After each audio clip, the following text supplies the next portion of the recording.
try this a new way. I'm gonna show you the tricks that I know. I'm getting tired of talking, and I need more of a show right now. It's time that you made your mind up, 'cause lately all it ever does is change. Feels like we're only talking, going round and around, back around. I will fight like no other every day. I won't stop like the others. I will stay, 'cause now is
Hey guys, Sean here. Welcome to the... I couldn't find my unmute button. That's a terrible start. Welcome to the F1 Word and to a non-race weekend Sunday live stream. It's been ages since we've done one of these. So good to see you all on a non-race weekend. I hope you're all good. And I hope people in Italy and England are looking forward to the football tonight. I'll get it out of the way right now. I'm not saying those three words, but it should be a good night for everybody involved, I'm sure. Just some silly season talk tonight. I thought we arranged this last week, didn't we? Let's just sit, have a nice little waffle, nice chill stream, talk about the driver market and what we think is going to happen over the coming weeks. Could be interesting. Going to be joined by Dan in just a second to discuss that. Super quickly before I go any further, though, I'll get this out of the way now. I just want to say thank you to everyone for your messages and all that this week, your support this week.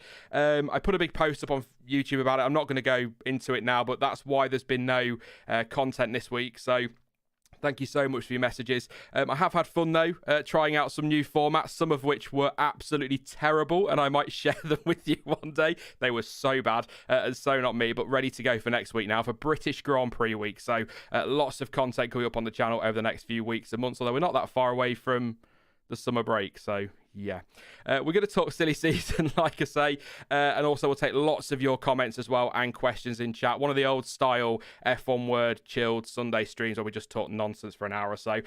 Good afternoon, Dan. Probably, I'd imagine, massively excited for the stream, but probably a little bit nervous about tonight. But yeah, ready to chat some silly season. Oh, thanks for having me, mate. I am so looking forward to this one. Like, it's been ages since we've done anything like this, and you're not wrong. I'm very excited for this evening. New York E-Prix, round 2, of course, of the weekend. Exactly. I can't think of anything else you're you're thinking of, but it should be a lot of fun today. So, cheers for having me, buddy. Yeah, no worries at all, mate. I mean, I was gonna say, where do you want to start? But I think it's pretty fair to say that there is one team that hold the key to this driver market, and it ain't Haas. So, are we starting with Mercedes? I would assume, and this big conversation that needs to be had around Bottas and Russell that everyone's talking about and everyone's probably sick to the back teeth of hearing about. Looks as though, depending on where you read, that it could be confirmed this week that George Russell is going to be in that Mercedes next year. I said, if you recall, Dan, I know it's like a whole week, so you might have forgotten you've slept since then, but I did say last week that Bottas looked like a guy on the podium who knew or had just been told or had been told that weekend that maybe he wasn't getting a renewal. He didn't look exactly thrilled to be up there, so it does look as though it's happening. Do you think we'll hear something before Silverstone, or do you believe Toto Wolff when he says somewhere around Monza? Of course, he also lied and said end of the season, didn't he? But yeah, Monza maybe. My gut feeling all season long, I felt George Russell was going to get the seat next year, but I more felt that the announcement would come after the summer, late on in the season, when we kind of have a better picture of who's in that championship fight. Of course, we're pretty convinced now it's Mercedes and Red Bull, Hamilton and Max Verstappen, but I still felt you want to try and keep Bottas as long as you can, kind of onside. And I don't think Valtteri's the kind of driver that's going to start deliberately getting in the way of Hamilton, letting Red Bull drivers through. He's not that kind of guy. And he's a driver who wants to look out for his own future. I think what's changed it for me recently, though, and why I wouldn't be massively surprised if they announced it in the next week, is all these cryptic tweets and cryptic Instagrams from George Russell. And please rinse me, chat. Please rinse me for saying that, because I know it's so stupid. And I'm being a typical Formula One fan here, just reading into absolutely anything when I definitely shouldn't be. But there's just been so much of it recently. And whether that's Mercedes and George Russell just teasing us, knowing these rumours are around before Silverstone, because I do think it's a bit early. I think there's no need to announce him now. Williams want him focused on them for the rest of the year, trying to pick up a couple of points. I just mentioned Bottas trying to keep him on side. So I don't think there's any rush to do it. But yeah, I'm reading way too much into everything at the moment, mate. And it wouldn't surprise me that much if they announced him in the next week. I'll let you off because I spent weeks sort of sat around going, oh, Jadon Sancho removed Borussia Dortmund from his Instagram bio, even though I don't think it was ever there. So yeah, I totally see it. Yeah, I think I saw that he was washing a Mercedes, wasn't he? On Twitter was his last tweet saying, take care of the things you love, which could mean that they're keeping Bottas, of course, if we're reading anything into social media, which we absolutely should not, of course. But yeah, I mean, I think that I wouldn't want to be making this decision if I was Mercedes, because I don't think it's as simple. I see people all the time saying, oh, it needs to be Russell. It has to be Russell. This is nailed on, surely. But we've got such a massive change in the regulations next season, and there's got to be something said for keeping a consistent lineup, especially one that's worked together for as long as Lewis Hamilton and Valtteri Bottas have, and as well as they've worked together. And I just wonder if that's playing on Mercedes' minds a little bit, that maybe they do need to just ask George or try and get George to stay another year at Williams and then keep Bottas in next year for that experience. Or maybe now with Red Bull kind of being the team to beat, they think now's the right time to make the change, because it's sort of not nothing to lose. That's kind of the wrong way to look at it. But when you're dominating a championship, there's no need to change anything. And if you do change anything, that's potentially an unnecessary risk. Whereas now they might have to take more risks to potentially close that gap to Red Bull. So maybe bringing George Russell in next season is the way to go. It's such a difficult call to make. If it's me, you all know me, I'm a stupidly emotional idiot. I make no decisions based on any logic, just how I feel about a situation. I'd put George Russell in that car next season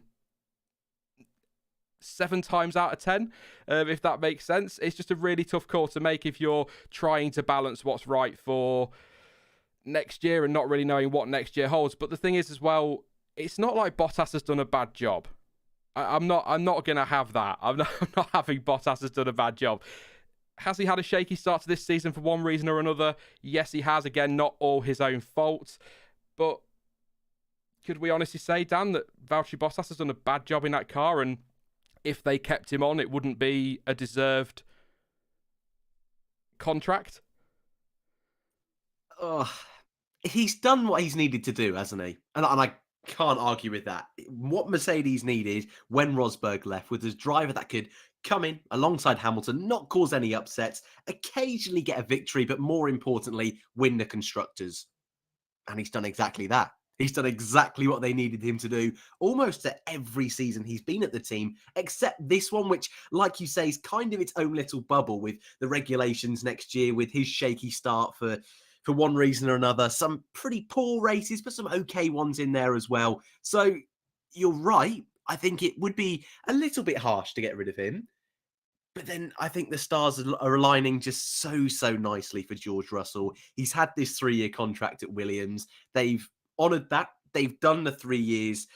And I think it's right for him now to get that step up. And I think if you just take Bottas out of the equation for a moment and focus on Russell, anywhere apart from Williams, I feel would be a right move for him in this current market we have right now, in the sense that he's not a driver that deserves to be at a back market team. He is someone who has proved in a Williams car, has proved in a Mercedes. He's someone who's got so much potential, I think, to be a future world champion. Fernando Alonso agrees with me as well, so that's my get out of jail free card there. But I think what you've already mentioned, and we mentioned last week as well, is the fact that next year we've got no idea where everyone's going to be. And so maybe Williams isn't a bad seat at all, could be a front runner in the midfield. So that's my only question mark with George, because the way he's been driving over the last 3 years, I think warrants that to drive at Mercedes. But you're not wrong. Bottas has done nothing wrong really, except the fact he can't beat Lewis Hamilton. And what a challenge that is. So in all fairness to him, it would be, from his part, certainly disappointing if he wasn't even offered a contract for next season.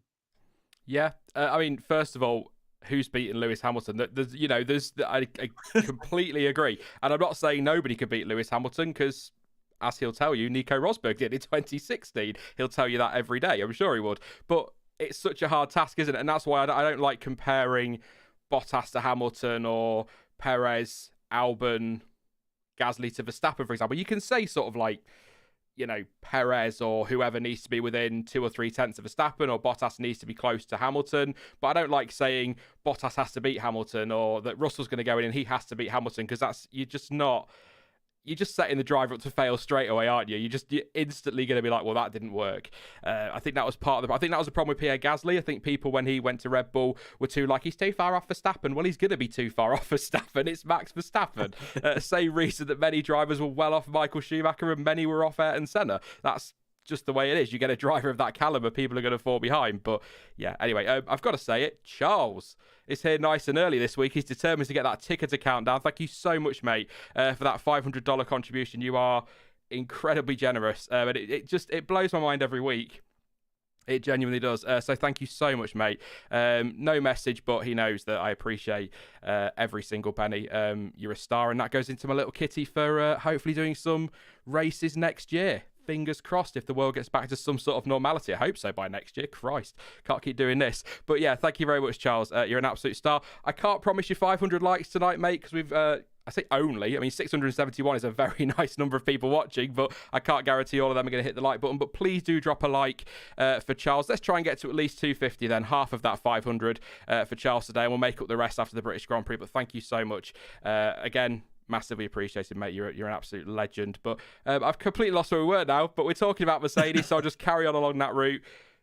Who are you putting in that car then, Dan? Sort of in a super quick, I'll go to chat in a minute, but a super quick summary of who you would put in that car next year. Are you sticking with Bottas? Are you bringing in Russell? Or are you going all out to sign, I don't know, Stoff? Hey, it's possible. Stoff's in the conversation. For me, it's George Russell.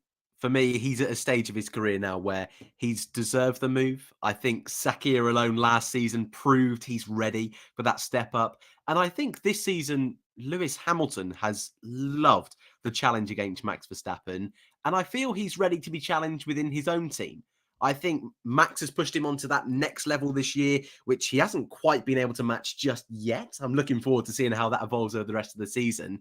But I just think that internal Mercedes fight needs a bit of a shake-up. I feel this season it's got a bit stale. Valtteri has done a perfect job for them, but we need to move on before he moves on elsewhere, before a Red Bull, before I doubt a Ferrari, but an Aston Martin, an Alpine takes Russell away. Russell gets fed up and Mercedes are left completely in the cold and have to sign a Van Dorn or a De Vries. Sorry, mate. So yeah, for me, the time has come to make a change, and it's Hamilton and Russell for me at Mercedes. I mean, I think I'm stealing your line from earlier. You certainly said something along these lines, but the stars have aligned, haven't they? Bottas is out of contract. Russell's out of contract. He's had 3 years at Williams, so he's got that. Something which I'm kind of maybe old school in this thinking a little bit, but I like to see. It is hard seeing a driver in a lower team when you can see the potential they've got, but I like to see a driver like Alonso, like Raikkonen, start further down the grid, start at a Minardi or a Williams as we've got now down there, and kind of cut their teeth, like Mick Schumacher will at Haas, cut his teeth, get used to it, away from the spotlight a little bit. Because I think Russell's led Williams brilliantly over the last few years, and I would argue that out of all the young drivers sort of around his age, in terms of his head, he seems the most mature. That's not to knock anybody else at all, but he just seems so older than perhaps he is, if that makes sense. He just feels that way, like he's led that team so well. So I think now does feel like the right time. But I wouldn't begrudge Mercedes giving Bottas another year if they're a little bit concerned about 22. But I'm just not sold. I'm not sold that the decision's been made yet. Now, part of that is out of hope than expectation, because I've got an electrician here on Thursday and I'm going to have no electric all day Thursday. And if they announce it Thursday morning, I'll go bloody mental.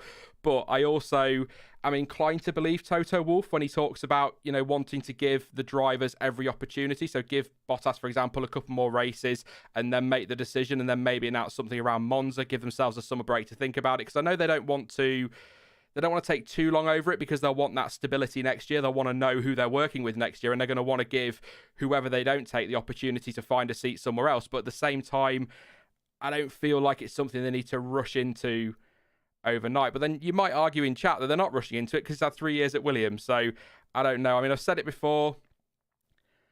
I like Valtteri. I think he does a good job at Mercedes, but I'm not, and this is the bit that will annoy a lot of people, but I'm not convinced he's doing a huge amount more in that car that someone like a Russell couldn't do with a year or two in that team under his belt. He's not going to do it over. He's not going to jump in that car next year and start delivering what Bottas was doing alongside Hamilton, but in a year or so's time, I think he's the right man to back. And you've also got to remember, Martin Brundle, I know, I love Martin Brundle, I can't help it. He smashed this one. He absolutely smashed it. There comes a point, I should have written a quote down, but it's something along the lines of, there comes a point where Mercedes have to ask themselves, if Lewis Hamilton retires, is Bottas the one to lead that team? Martin Brundle said, you'd have to say no. And so in that case, you need to get your backing behind your young driver and somebody you do think that can lead that team. And so they need to get Russell there, because I still think 2 years alongside Hamilton is going to do him the world of good. So maybe you disagree, Dan. Maybe you think Bottas could lead that team. I mean, I've always said that I think he could lead I think it was last year when I did my driver lineup predictions, which I got completely bloody wrong. I think I put Bottas at Renault, or Alpine as they are now, and I said he goes to somewhere like a Renault and he could really lead that team and boss that team in that midfield and towards the top end of the midfield. But up against Hamilton, that's not going to happen. So I don't know what you think on that one, mate, before we sort of ask chat and then move on. Yeah. That was a good waffle there, by the way. I just... Oh, it's fantastic. Well, it's funny because when he was at Williams, I thought he was a great team leader up against the experienced Felipe Massa. Bottas was the one who didn't nick that pole position. Massa was the one that got that one. But Bottas, more often than not, was the lead of the two in quali and the race, did better in the championship, more podiums. And at the time, I think fully warranted that move to Mercedes.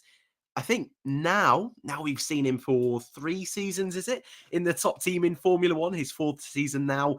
We've just seen him crumble under the pressure too many times. And again, I think Bottas has done a perfectly fine job at Mercedes. He's done exactly what they needed him to do. But how many seasons now have we sat here and said, can Bottas fight for the title? And the pressure's just been that little bit too much. That consistency hasn't been there. And so I kind of agree with Brundle and yourself. I just don't think he's that real superstar that Lewis Hamilton is, that George Russell has the potential to be, that Mercedes are looking to be that team leader. Yeah, it is it's not just me, is it? It is a hard call. If you're like, for us, it's easy. Do this. We don't face any repercussions for that, other than people going, "You were wrong." But someone like Toto Wolff, with the weight of that team on his shoulders, if he screws it up, I don't know. And what I will say as well is, I've always sort of said, will Mercedes want 2 British drivers in the team? Toto Wolff has said nationality means nothing, and they're not looking at that. And we also have to remember, when I say things like that kind of thing maybe makes sense at some teams, but Mercedes are a third backed by Daimler, however you pronounce it. They've got Ineos involved. They're based in the UK. It's not just a one country operation, is it? It's many countries. I will read some of your questions and comments as well. You don't have to put super chats in for questions. I'll try and get to as many as I can, but obviously super chats I will absolutely have to read out, so I don't miss them. But I will try to avoid just relying on them today. Let's see what we've got. So Christopher Fonseca might be having a word, saying Norris, possibly discussing possibilities for Mercedes. I mean, hey, if Norris becomes available, I think there'll be a few teams that absolutely will be interested to take them on. Maybe Mercedes, a Red Bull. I mean, Red Bull were flirting with Norris, if you like, for the lack of a better term, a few years ago for Toro Rosso, weren't they, when McLaren decided to take him on? So, yeah. With new regs, it would be putting RG at a downside. RG, do you mean George Russell at a downside instead of being at the team for the beginning, says Daniel. Yes, he does say GR. Run 71 says, keeping Bottas shows stagnation, and that means going backwards. George Russell is the future. Good point on the stagnation. As I said a little bit earlier, I think that they're at a point now as well where they can probably take a gamble because they're not the dominant team. Whereas I think if they ran away with this season, they might keep Bottas. And I think if Hamilton had his way, he'd probably keep Bottas as well. I think he's very, very happy with Valtteri there, but that doesn't necessarily mean that he's going to make that call. I mean, Schumacher used to make his call on his teammates, didn't he, Dan? So maybe Hamilton does, but I'm not necessarily convinced he's going to be able to convince Toto who's going to be in that second car. Toto will make that decision. He's strong-minded, isn't he? So I think a few people in chat talk about, somebody was talking about Albon possibly coming back. Red Bull Sal Petronas answering that with Albon's never coming back. We'll see. You never know, of course. If seats open up elsewhere, somebody might take him on. Red Raven, one thing that's interesting, F1 word, if Russell and Hamilton are at Mercedes till 23, Hamilton retires, is there a Merc Young driver or similar that could be a second driver? Very good point, actually. That's a very fair point. I'm just trying to think if there is a... They seem to have... who was the kid they took on just recently? It's Frederick Vesti in Formula 3. There was another youngster they took on as well a couple of months back, I think, and I can't remember his name. I forgot about Frederick Vesti as well. That's terrible, isn't it? But they've not like Red Bull. Red Bull, and we'll talk about them in a minute, have got Liam Lawson, they've got Yuri Vips, they've got maybe Jehan Deruvala. So they've got some young drivers coming through, whereas I don't think Mercedes have that level. So... yeah, that's an interesting point. But I guess there's so many young drivers out there, though, isn't there, at the moment, that if they haven't got one yet, they can go sign one if they need one and get them developed. But I think You don't know what Norris is going to do. You don't know what Verstappen's going to do for the future. I still think Verstappen and Russell is incredibly mouth-watering for the future. You never know. Stoff, he might be free when he's got rid of his Formula E commitments. You just don't know. And Esteban Ocon, I think, is still managed by Toto Wolff, so that's not impossible, is it, either? So we'll see. And then Gregory making that point there, Ocon could be second driver. So, yeah, I can't remember who it was now. I'm going to try and find that one out. Let's spin on. I'm going to ask you guys about the Mercedes seat in a minute, because this leads us quite nicely onto Williams, because obviously what happens with Mercedes is going to determine what happens at Williams. I think it's fair to say if George Russell isn't taken by Mercedes, I think he'll stay. I can't see him going anywhere else. I know I sort of thought of the idea of maybe Aston Martin, but as we discussed last week, there's not really any reason to get rid of Lance Stroll. He's doing a good job in that car. He's not been terrible. He's definitely improving, so no reason to get rid of him. Not to mention the fact that his dad owns the team as well, or is part of a consortium that owns the team, so I can't see Stroll going anywhere. But Williams are they're a more tantalising prospect, or a more interesting prospect than they were 2 or 3 years ago. So I think Russell staying isn't a terrible thing, and I don't think either that if Bottas were to go there, if Mercedes do take Russell, I don't think that's a bad place for Bottas to go either. I mean, it is a step down, isn't it? Whichever way you look at it, it's a step down to go from podiums and potentially winning races and taking pole positions to fighting in the midfield at best for points. But if Williams get next year right and they're a top 5 team potentially, it might sound mad, but 2014 they were a top 3 team when the regulations reset. So if they can get that right, it might not be a bad place for Bottas to go next year. Yeah, and especially 2014, it was kind of a similar picture to next year in the sense that the 2 or 3 seasons prior, they were pretty awful before that. Yes, they had that win with Maldonado in 2012, but they weren't the team that they'd been in the mid-2000s and early 2000s. So Williams are in a kind of unique position where next year they can only realistically go forward. And that's going to be an interesting prospect for most of the drivers, especially when you consider there's a great chance that they're going to need a number 1 driver. They're going to be looking for, and this is nothing against Latifi, I'm sure we'll get onto him in a moment's time, but they're going to be looking for someone who can lead this team for the next 3 or 4 seasons, be their new George Russell if George moves on. And even if George does stay, because I think you're right, if Mercedes decide to keep Valtteri, I think for Russell, it's a great place to be, even for just 1 season, just test the waters, see how it goes, and then maybe the following season go to Mercedes. But I think Williams are a team that are going to be moving forward, like you say, even if they're moving up to 5th, even if it's 6th place, they're going to be in the mix next season. And if someone like Pierre Gasly, for example, I'm sure, again, we'll talk about a few more in a moment's time, if they can move themselves to Williams and make themselves indispensable, make that team around them, that could be a really exciting opportunity for so many of these drivers. It's one that I think is going to be underrated, and I think it's one that quite a few drivers are going to keep their eye on for next year. I agree. I was just reading chat there. Adrap says it's interesting but dangerous to bet on Williams for 22. It's definitely a risk, isn't it? Because we don't know. It's a risk for any team. Mercedes could. Again, it might sound mad, but Mercedes could get it completely wrong with the regulations next year and be 10th fastest. It's unlikely, but we don't know. And that's kind of the point with Williams. They could be top 5. They could be top 3. They could be bottom 3, bottom 2. So it is a gamble either way. But I think it's more tantalising than, with respect to them, Haas. I think there's more stability at Williams. I don't think Haas is a very stable team internally at the moment. I think there's a talk of the Mazepins buying them out at the end of the year, and is Gene Haas committed long term? What's happening? I think there's just too much instability there, and I think they will struggle to find the ground next season that Williams have the potential to find, if that makes any sense at all. But I think Bottas is the guy for me that if he moves away, if he loses his seat at Mercedes, or if he, for whatever reason, decides to leave Mercedes, I think Williams is a team. It's a team he knows very, very well. Of course, it's under new management now, but I think most of the personnel at Grove are going to be very, very much the same group of people that he worked with there before. He has great experience with Mercedes power unit, worked with Mercedes at Williams, obviously worked with Mercedes at Mercedes, and then go back to Williams, who are going to have even closer ties to Mercedes next year.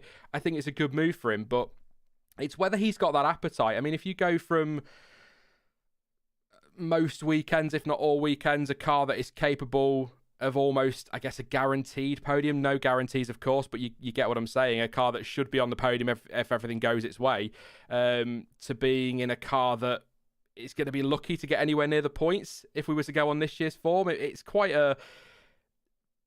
He's going to have the appetite for that. It's sort of one of those, if Bottas is let go, I don't think Williams will have to be convinced of Bottas. I think Bottas will have to be convinced to go to Williams. I think if he's available, Williams sign him absolutely. Very little doubt in my mind about that, but it's whether Bottas wants to go and do that, and it's quite...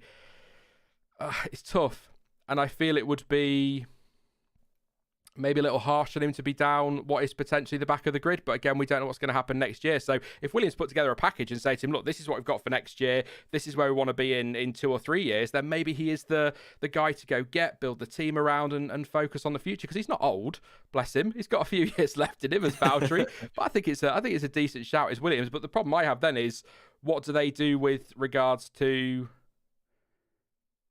teammate? Because Nicholas Latifi, how can I word this?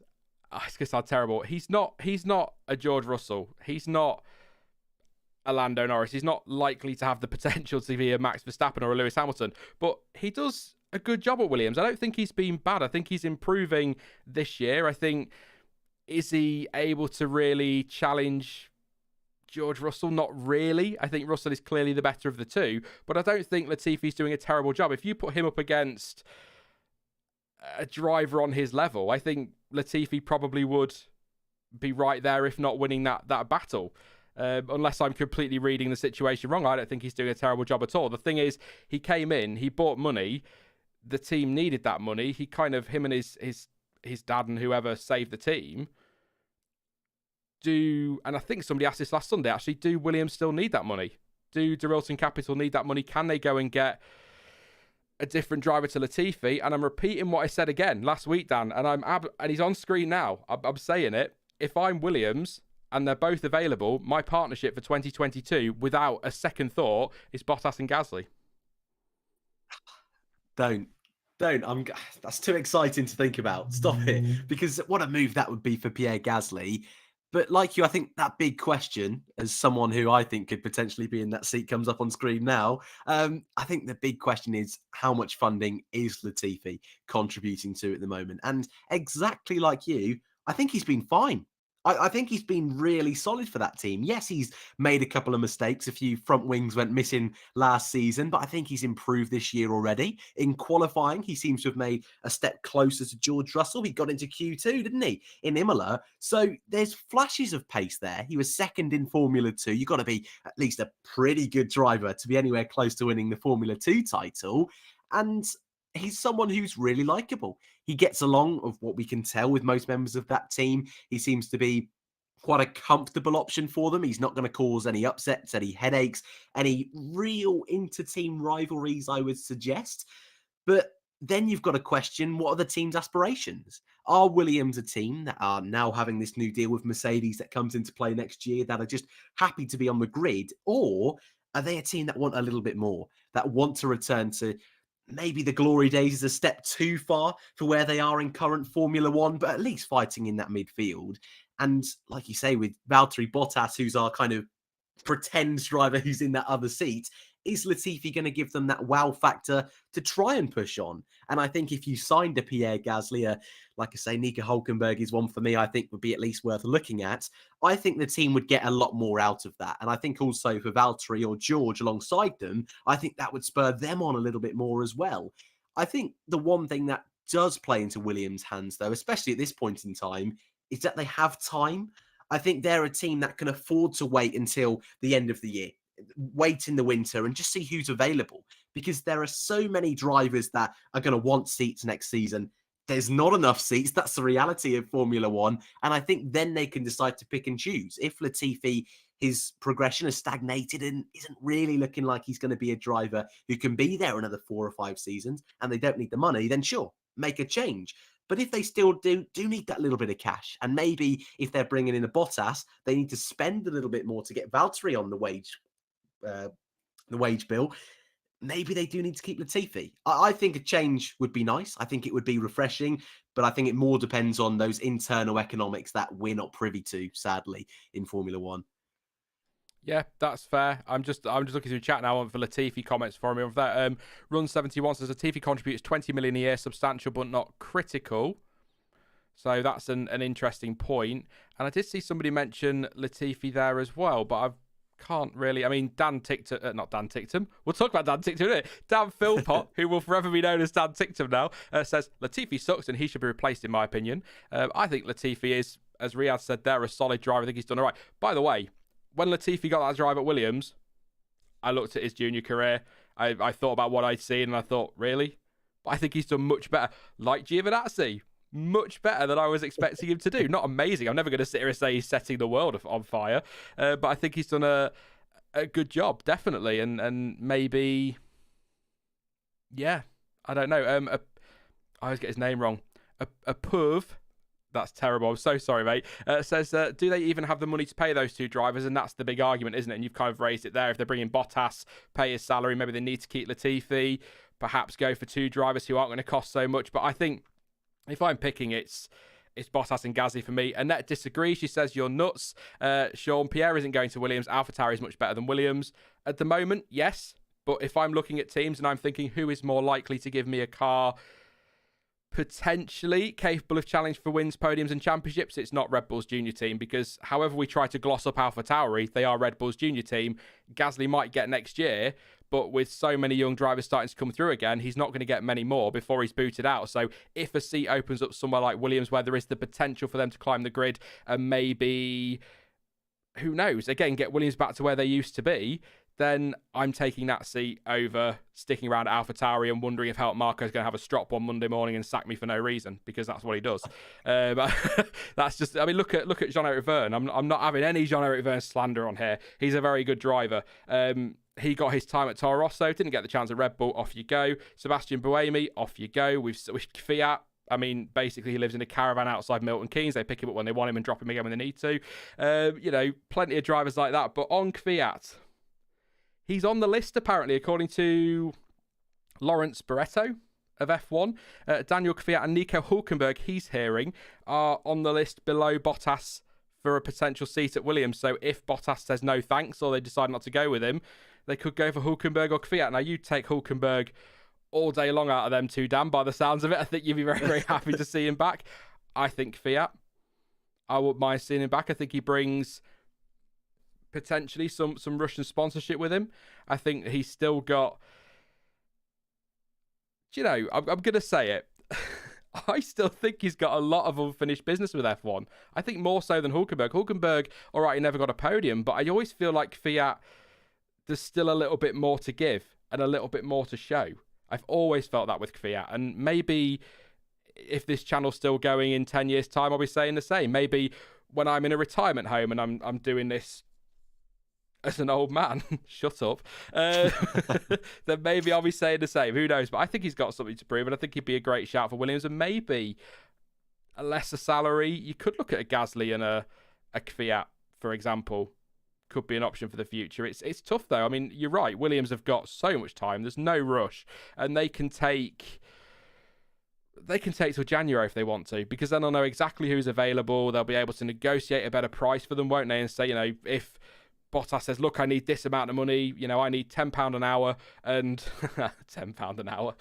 I need £10 an hour, and Gasly says I'll do it for £8, and then Bottas might go, I'll do it for £7.50, below minimum wage, so all kinds of problems there. But you get the point I'm making. They'll be able to get a better deal for themselves, and maybe that would offset the loss of any money that Latifi brings if they decide to replace him, if that makes any sense at all. But it's a tough call for Williams, but at the same time, it's kind of a nice position to be in because, again, as you've said, Dan, they've got time. They don't have to rush anything here. And whatever happens between now and the end of the year, I think I can't see another team picking them up. So your likes of Kvyat and Hulkenberg are still going to be available. And I don't see Bottas going to Alfa Romeo, which we'll talk about in a bit as well. I don't see him going there. So there's no rush with potentially signing Bottas. And if Russell doesn't go to Mercedes, they can get him signed up pretty much immediately, can't they? And then they can take their time over Latifi and what they do. So it's a difficult decision to make, but kind of a nice position to be in that they can take the next 6 months to make the decision. unlike a Mercedes who kind of need to know pretty swiftly, really.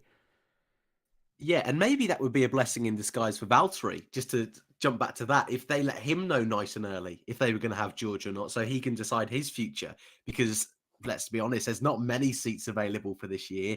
But you're right, Williams are in such an awesome position from their side of things. They've got so many drivers. You've mentioned a few there. People in chat mentioning Guan Yu Zhou. There's going to be so many drivers this year in Formula 2. Not just Zhou, Piastri, Teo Pourchaire, Tictum. So more I can probably name if I really wanted to. Callum Ilott, that don't have a drive that Williams could easily snap up. Drivers that are looking for that experience rather than a big paycheck. They've got the luxury. They've got a car that they think next year is going to be able to step forward. It's going to be an exciting proposition for most of the drivers, not all. I mean, for Valtteri, you're right. That step down, God, we've not seen a driver go from a top team to a real backmarker. Maybe Raikkonen, 2018 to Alfa Romeo, but they weren't too bad. Kovalainen, maybe. 09 McLaren, that weren't brilliant. Down to Lotus, that were awful in 2010. So it's quite a rare thing to do. It would be a gamble for Valtteri, but no doubt Williams are in a great position. They've got plenty of time. I'd like to hope they've got plenty of backing and can choose who they want. And I'm not letting you get away with this. It's got to be Hülkenberg over Kvyat. He's already got history with the team. He's got a pole position. He did bits for Racing Point last year, third at Silverstone. I won't go on anymore because you know I love Hülkenberg. You know I think he's underrated. But the nice thing for Williams is they've got that luxury of choice. And I think it's right for Latifi and for them to take their time. I'm calling you out. I'm doing it live. I don't care. Okay. Right. The other week when I had Dan and Aldas on, we should have recorded it because me and Dan got in a massive, let's say, debate about who was better out of Grosjean and Stoffel Van Dorn. And his argument, Mr. Dan, your argument was, well, Grosjean's had X amount of podiums. Kvyat's had podiums and Hülkenberg hasn't. So based on that logic, I knew I'd win this one way or another. Based on that logic, is Kvyat not the better choice than Hülkenberg? How many pole positions has Kvyat had? Oh, that's how we do it. How many fastest laps has Magnussen had? How many career points has Kvyat had? Come on. How many years did Hülkenberg have? We're not doing this again. It was a big argument. It went on for debate. It went on for quite a while. And I think Aldas was laughing a bit too hard on it. But yeah, let's not get into that one. I do want to talk about Red Bull and Perez, although I think that's going to be a very short discussion. We'll then lead on to AlphaTauri. I will try and get to Alfa Romeo. I would talk about Stroll, but I don't really see the point because we know he's staying, even though it's not officially confirmed. Quick word on Haas. We will do some Q&A and I'll come to Super Chats in just a moment as well. There was something else I wanted to discuss, but I can't remember. But I'm going to ask you chat now just to round off Williams and Mercedes because they kind of go hand in hand in this silly season. Like we do for Driver of the Day, one surname. You are Toto Wolff. I will read a couple out. Who do you sign alongside Lewis Hamilton next year? Valtteri Bottas or George Russell? I think you said Russell, didn't you, Dan? Pretty comprehensively. Indeed, yeah. I can't disagree. But at the same time, it's I just find it very difficult to just dismiss Bottas like that because I don't think he's done a bad job. But they have to start thinking and looking to the future. They don't want to end up in another Ocon Wehrlein situation. I'm not saying they're on the level of George Russell or they're not on the level of George Russell. I'm just saying you don't want to keep letting these youngsters go, do you? When you've got Lewis Hamilton, who's 36, I think, going to be coming towards the end of his career at some point. He will retire, whether his fans like it or not is irrelevant. He will retire at some point, although Kimi Raikkonen, it will probably keep going. But they've got to start thinking of the future, and that's why I think now is the right time to do it. Now they're not the dominant team. There's less of a risk in that regard, and unknowns next year. Get Russell in, couple of years alongside Hamilton, and if Hamilton moves on, then we shall see. I say if Hamilton moves on, he seems to think he'll be around for a while. He seems quite happy. So obviously 2 years is a long time in Formula One, so we'll see. But yeah, let's see what you guys are saying. Russell for RC, good afternoon, mate. Adam says Russell. Fodge99 says Russell. Danny's gone with Russell. Ben says Russell. Abby, Adraps, Josh. I see where this is going. Scroll down a bit further. Dynacars boy. They've all said Russell. Red Raven's gone with Bottas. I'm just saying Red Raven this week, mate. I'll try and lose the consistency. Max says Russell. Alex says Bottas. Arnie says Bottas. Yeah, good. Lot of Russell, but Zachary, Demander, Taylor, Brad going for Bottas. Oscar's gone for Bottas as well. So there is some love for Bottas there, but it looks at a glance as though the majority of the chat have gone towards Russell. It is a tough call. I wouldn't want to be in that position, but at the same time, it's kind of nice, isn't it, in a way, if you're a team boss? Oh no, I've got the choice of Valtteri Bottas, who we know and has done a good job and gets on well with the team and his teammate, or oh no, we've got George Russell as a possible replacement. It's not a bad position to be in many ways. So we'll see. Maybe we'll hear something this week. If we do, Mercedes, you won't be listening, but if you are, try to do it Wednesday or Tuesday. Don't do it Thursday, please. I've got the electrician. I know it's going to come. It'll come. The minute he walks in the door, breaking news, I'm like, get out of my house. You can come another day. I know Crofty said it on the radio, but I've listened to the quote and he doesn't. It's one of those, well, my mate told my best friend that his goldfish has said that his uncle's sister's sure that Russell's going to sign for Silverstone. It not quite to that extent, but it felt like one of those, my sources are telling me when, I think it's going to be Russell, but I just don't know if it'll be Silverstone. That said, they did confirm Hamilton in Austria. So why didn't they leave that till British Grand Prix week if he's a British driver? Ooh. Leave it with me. Probably Thursday, like you say. Let's talk about Red Bull, because this will be super quick, Dan. I know it is. Probably going to be Perez, isn't it? I mean, Christian Horner was asked about this over the weekend. Last weekend, he said that they'll sit down soon to discuss 22, but it'll be a relatively short conversation. Sounds as though they're going to be keeping him alongside Verstappen. And this is back to that experience thing I was saying about Bottas, that maybe Perez's experience next year is something they want alongside Verstappen. I think, yes, let's get out of the way now before people turn up and have a go at me. Yes, it's a better Red Bull than it was for Albon and for Gasly, but I still think Perez is already doing more than they were in that car. Maybe Albon would have in that car. Maybe Gasly would have in that car. I don't know. But I think Perez's experience, there's no rush. Gasly might stay at AlphaTauri. Yuki Tsunoda certainly is not ready, bless him, no matter what happens between now and the end of the season, to be promoted. And I really hope Red Bull have learned their lesson on people like Gasly with that one. Don't rush them through. Give them some time at AlphaTauri and then get them in the main team if you need to. But I think this is pretty pointless discussing. I would be very surprised, and I think Perez would have to have a run of pretty terrible races before a contract is signed for Red Bull not to take him. Yeah, definitely. I'm with you on this one. Checo all the way. I mean, already this year he's been pretty awesome, doing exactly what they needed him to do. Yes, it's not all been sunshine and rainbows. Imola, there was a bit of a blip with that penalty this weekend, or last weekend in Austria. 2 penalties, not ideal. But overall, he's been better than Albon and Gasly during his short time at Red Bull already. And I think the bigger thing for me is that he's going to just be steady for them. He's going to be able to stable the ship. If they got rid of Perez at the end of this year and signed back Albon or put Gasly in that car, what happens if we see the same thing all over again? We see them struggle. Who do they then rely on? Because like you mentioned, it's Yuki's certainly not ready. There's so many drivers in F2, but you can't suddenly just move them straight from F2 into Red Bull. That's also a gamble. So I think for the next couple of years, Checo is more than a safe pair of hands. He's getting up to speed pretty quickly, I think, in that Red Bull car. He's not there to beat Max. And I think more importantly, if you keep Checo in Red Bull, that gives you at least a 2-year window to test out these guys in F2 and to put them in AlphaTauri. It's why we've already spoke about Gasly potentially going to Williams, because there is so much Red Bull young talent. They want to give them a go. They want to see if they've got the next Max Verstappen in Yuri Vips, in Liam Lawson, in Deruvala, and guys that are in Formula 3. That's the whole point of AlphaTauri. Gasly would be the only one I could see maybe going to Red Bull instead of Perez, but I don't think it's worth it. And judging from the vibes I'm getting off Pierre Gasly and certainly Helmut Marko, I don't think they're in any rush to reignite that relationship from a few years ago. No, there's not a lot of love there, is there? Which no. I'd love to know.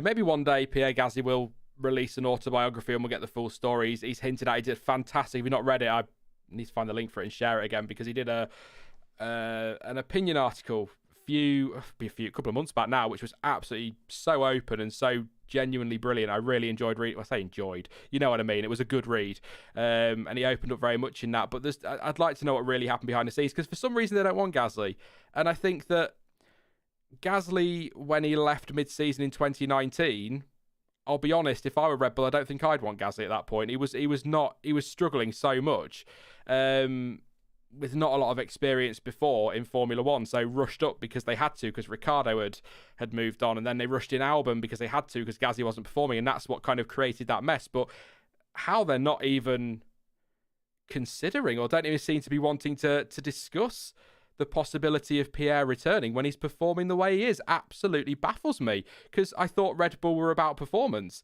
and if it's about performance, he's your man. If Perez moves on at any point, he's your man.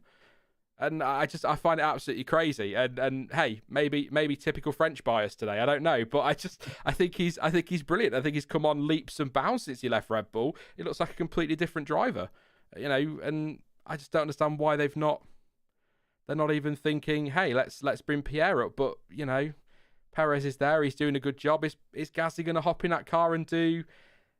He might not do any worse than Perez, but is he going to do much better? Probably not. So why make that change? Perez is there. He's settled. Verstappen seems to get along really well with him. It's an experienced lineup now, even though Verstappen's only like 12 still or something like that, or it feels like. Yeah, I don't know. And Helmut Marko seems very nice about him as well, and Christian Horner, so clearly very happy with him. So I think Perez will stay. Not much point saying any more on that one. We'll read a couple of super chats. I forgot to do those. Actually, AC did say Bottas to Red Bull. I think that's the only one that I would probably say might tempt them, but I believe Helmut Marko said a little while ago now, a few weeks back, that there's no point Bottas calling Red Bull because there's no space there for him. So that says to me that Perez is probably saying, and they're not really looking at anybody else. Let's do these super chats, because I forgot to do that after the Williams one, so apologies. Thank you to Luke. Says, do you guys think that Mick Schumacher will leave Haas next year and go to Alfa if Kimi retires? Just a thought. Stick with me on that one. We'll get into those a little bit later, but it looks unlikely that Schumacher's leaving Haas, but we'll talk about that in a moment. AC says, why not row grow for Williams? Thank you very much, mate. They are, Dan. There's always one. I get a Stoff, you get a row grow every single time.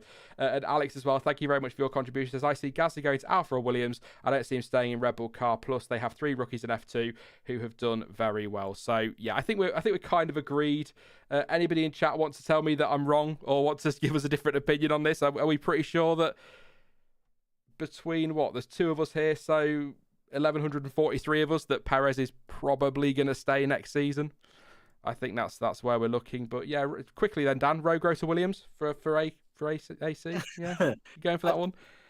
I'd rather he didn't come back to F1, if I'm fully honest, and I never thought I'd say that. But from social media alone, Rogro looks so happy in IndyCar. I'm happy leaving him over there. Especially if Williams end up being a back marker. I can't go through that again, watching my man be at the back for the whole race. No. We don't want that. Thank you very much. But hey, he's got his Mercedes test, so maybe he could be going there. Who knows? Yeah. Who knows? I think we all know. Yeah, I was going to say, yeah. Who knows? Everyone. Definitely. Let's talk about AlphaTauri then, because that kind of Red Bull and AlphaTauri go hand in hand, because obviously they'll make their decisions almost jointly, won't they? And who's going to be where? AlphaTauri have got a good car this year, and Pierre Gasly's doing a fantastic job. I don't think many will deny that. The problem is, and I said it once just talking to Annette there, that team, whether we like it or not, is a Red Bull junior team. It's about bringing through young talent, giving them an opportunity, and then binning them off and ruining their careers. Promoting them if they are good enough to be promoted to Red Bull. That just seems to be the way it goes. That is the way they operate as a team. That's why Yuki Tsunoda's there. It's why we keep talking about Yuri Vips and Liam Lawson, for example, that they're potentially going to be there one day in the future. Pierre Gasly will get another season if he doesn't want to go to Williams or doesn't want to go elsewhere. But then he's going to be in a position in 23 where other drivers are locked down and seats maybe don't open up elsewhere, where he hasn't got the option to move on. So he gets dumped out by the team for a Vips or a Lawson to sit alongside Tsunoda, or Vips and Lawson coming together, for example.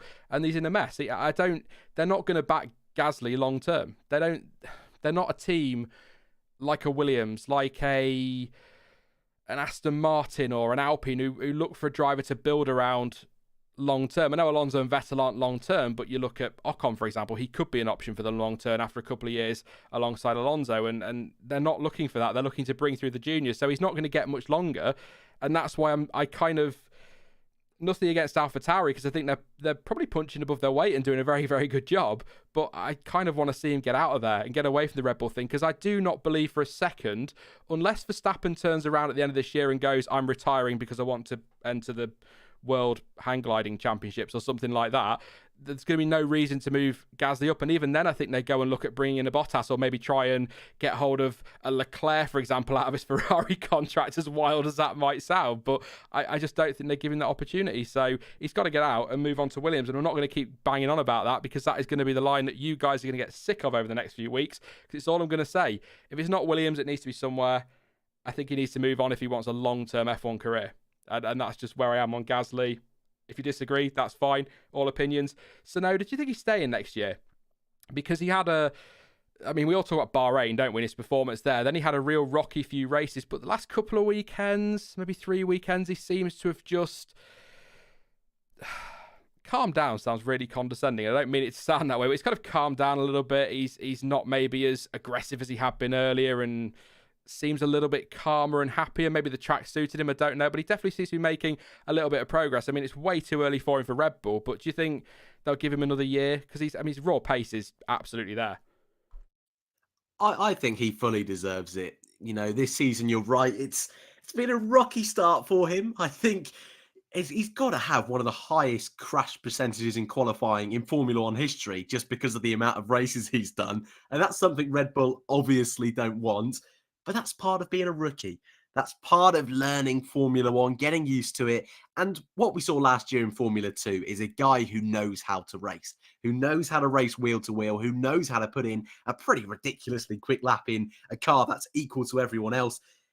Fighting for the title, he's a man that has potential. And I think this year we've seen glimpses of it. And you're right, the last 2 or 3 races, he's really calmed down. And maybe I felt, especially this last weekend, which isn't particularly fair because both AlphaTauris were on a pretty dreadful strategy, I felt that fiery Tsunoda we saw in race 1 in Bahrain, where he was charging down the inside of Alonso.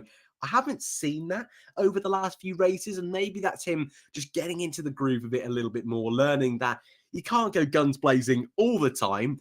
But I think that proof of that he is learning, that he is progressing, is something that Red Bull and AlphaTauri are going to really enjoy. He seems to get along with everyone else in that setup. Franz Tost seems to really like him, which is a great start and a great place to be.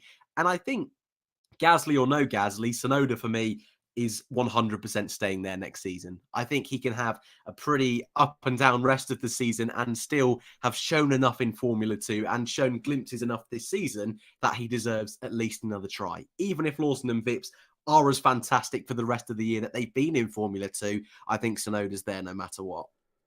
Jonty's in the chat. Good evening, mate. Hope you're all right. Long time no speak. Hope you're keeping well. I'll message you at some point. I'll have a chat and a bit of a catch up. Hope you good. Says hasn't crashed coming out the pit lane, no, has he, Dan? That's it. Dan's left. Well done, Jonty. He's gone now. I've lost him forever. Fair enough. I won't be surprised if he gets dropped if Vips or maybe Lawson wins the championship, says LMYT. Helmut Marco likes Vips a lot, says Villager. He does seem to, doesn't he, actually? That's a good point. Who else is that? Yuki needs to learn how to trust the team and respond calmly, says Tarek. Clayton90 says maybe Zhou to Williams because he needs experience and Alpine need a junior.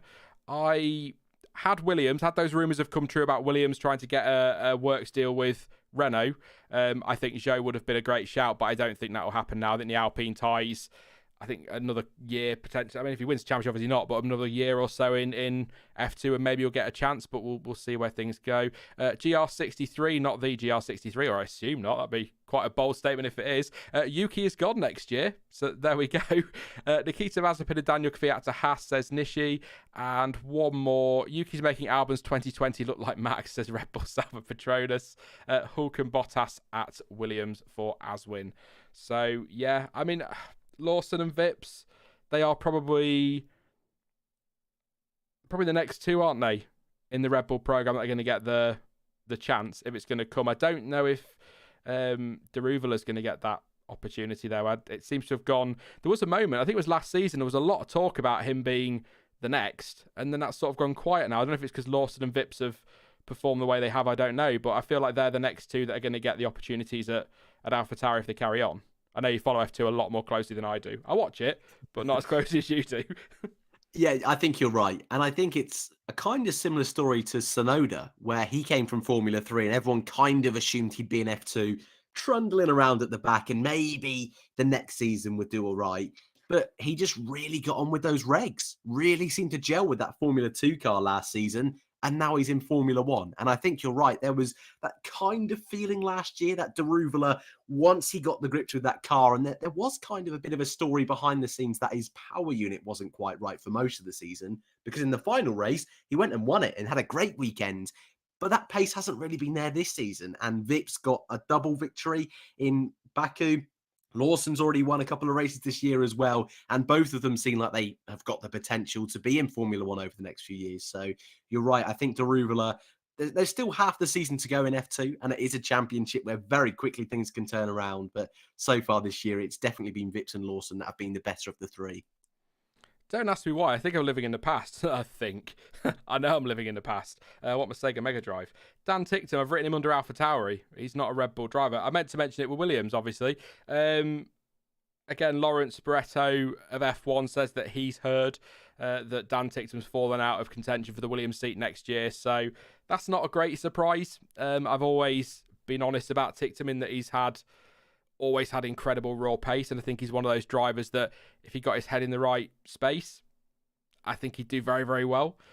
Maybe not world championship material, but I think he'd have a good F1 career, but I don't think that's going to happen. I think as you look at Latifi brings money, you look at Bottas maybe being available, Gasly maybe being available, Ticktum, Kvyat and Hulkenberg as well. Ticktum's right down the bottom of that list now, which is a shame because he's a Williams young driver, but it looks like that's not going to be happening for him now. Just something worth mentioning. Another super chat coming in. Thank you very much to Alex. It says Robert Schwartzman, I think, moves to F1 to Alpha, or if there's truth to the rumours that Mazepin has to leave to go back to Russia to complete military time, him in a Haas is a perfect fit. Lovely time super chat. I love it when they line up like that. I really, really do.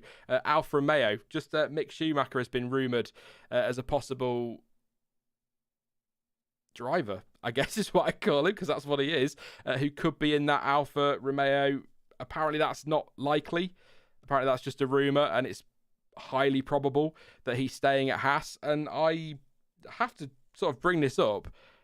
I'm not surprised by that, because I seem to recall when the drivers were announced, Schumacher and Mazepin were both on multi-year deals with Haas. So when I saw people talking about the Haas lineup, I thought, well, they're there, because Gunther Steiner said they hope to confirm it quickly and soon, but I thought that was already done. In fact, on the graphic that's scrolling in the bottom left of the screen, I've got them both as contracted, because I'm sure they were. So, I mean, Mazepin is going nowhere.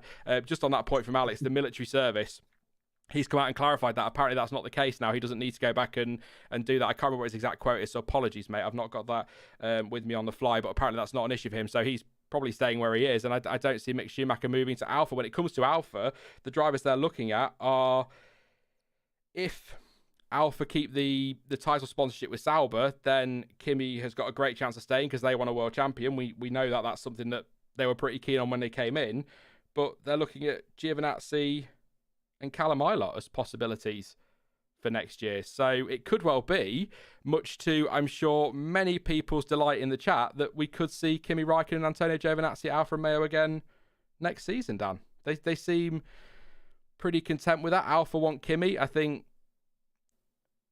what's his name? Frederick Vasseur, not Franz Tost. Frederick Vasseur is quite happy with Gio.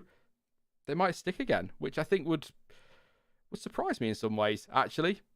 I think. But then every year I keep having this conversation with you, Dan. Is Kimi retiring? We always say, yeah, I think this is his final year. And it just keeps going. So who knows? He could be here until 2040.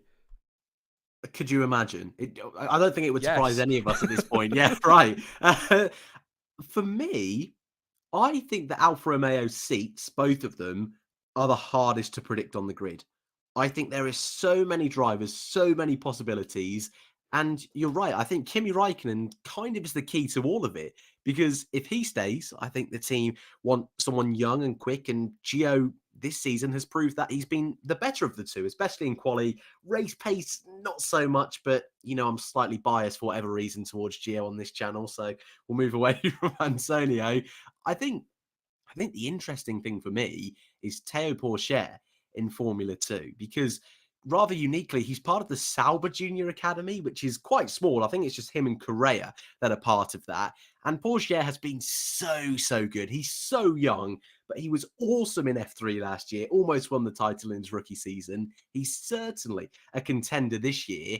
And I think if Alfa Romeo leave, for me, Pourchaire's a shoo-in. I think he's the perfect driver for them to have next season. And I think if Raikkonen stays, they will try and push him in there anyway. But it's all going to depend on that Ferrari seat, which we're all pretty sure is going to be there.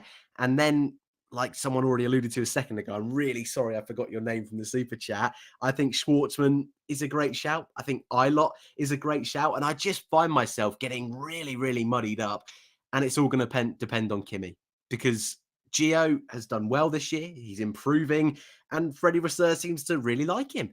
And I think it's a possibility that Gio could move from that Ferrari seat over to the Alfa Romeo seat or the Sauber seat. Then you've got an opportunity for Ferrari to put in a Schwartzman or an Ilott and to compare Gio. There's just too many drivers for me, mate. There are way too many. Do you even want to put in a Hulkenberg? Do you want to put in someone with experience and a youngster? Do you want two youngsters? They're a team like Williams that I think have the opportunity to move forward next year. I think Williams of the two has more potential because Alfa Romeo have definitely settled into this almost B team to Ferrari over the last few years, but maybe Sauber want that little bit more pushing forward into the midfield. There's a lot of question marks with this team, and I'll hand it back over to you because there's just way too many drivers for me on this one. See, you've said Pourchaire, and Dan Philpott said the same. He's on my list. He's only 17. He's not 18 till August, though. I feel like he'll get another year in F2 yet. And then maybe look at... I kind of feel like if you're going to put...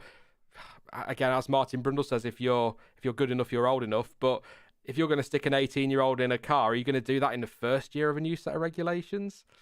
It feels like a bit of a... I mean, I think he's insanely talented. And he seems such a down-to-earth young lad as well, which is nice. I mean, I think a lot of the rookies coming through now seem to be very down to earth, which is good. But I just think it might be a little bit too soon for him. Who knows? A lot of people say it was too soon for Max Verstappen, and he's leading the championship and appears to be bogging off with it this year. So who knows? Maybe one day we'll talk about Théo Pourchaire doing that. A few ones from chat. Well worth a read. Magic Muffy says Kimi is never leaving.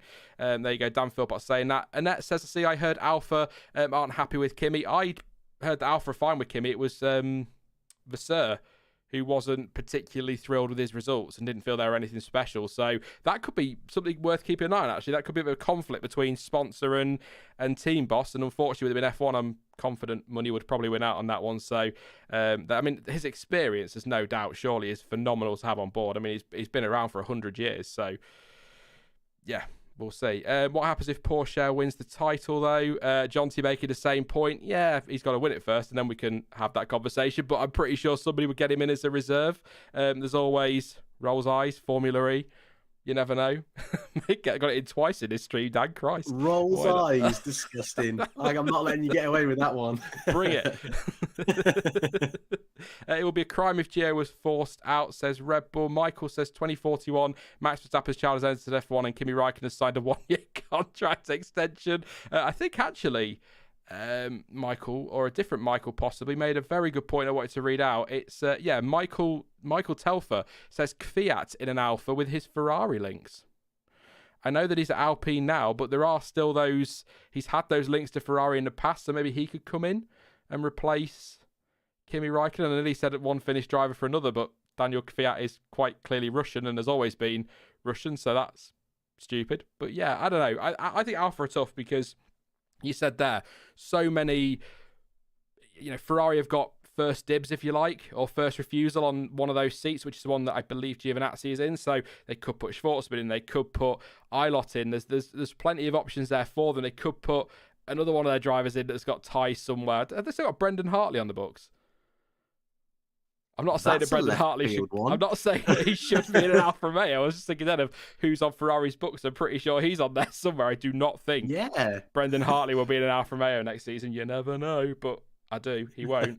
Do you think Mick Schumacher? It sounds like he's going to stay at Haas. Do you think he should be pushing for that drive at Alfa? Because I know Gunther Steiner said that he is confident they'll get back to 2018 form, which was when, I think, by far their best season. Do you think maybe it'd be better going to Alfa? It's a closer tie to Ferrari potentially if he's in that second seat there. Or do you think just stay at Haas and kind of settle in, cut your teeth, wait for Ferrari to pick you up? Tough for him. Yeah, really tricky. For me, it's a 50-50 because at Haas, first of all, he's in a team he knows. He's pretty much, this is going to be strange to say, but I feel like he's the team leader. He's the driver who's getting the best in quali, the best in the race. But that's going to kind of depend on next season who owns the team, whether he's the actual team leader or not. And the relationship with Mazepin, I don't know how you feel, but it seems a little bit untasty between the two of them. Strained.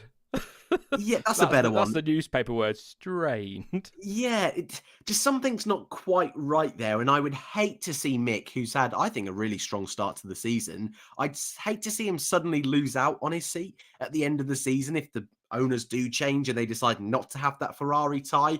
That would be a real shame for him if Alfa Romeo have already decided. And I think at Alfa Romeo, what you have that you don't have at Haas is the potential to be alongside a Kimi Räikkönen, someone with that experience and not having to learn in the dark like he's doing at Haas at the moment, where he's learning alongside another rookie. So I think there's pros and cons for each. I think it's all going to come down to, first of all, the ownership at Haas and also who he feels in his heart of hearts who's going to be better next season, because there's no denying Haas have committed ridiculously early to next season's regulations. But Alfa Romeo traditionally have been a team that can punch above their weight, that can suddenly spring a surprise. So definitely 50-50, but I think the safer of the two probably just edges towards Haas. It is, yeah, I agree. There's something not right between him and Mazepin.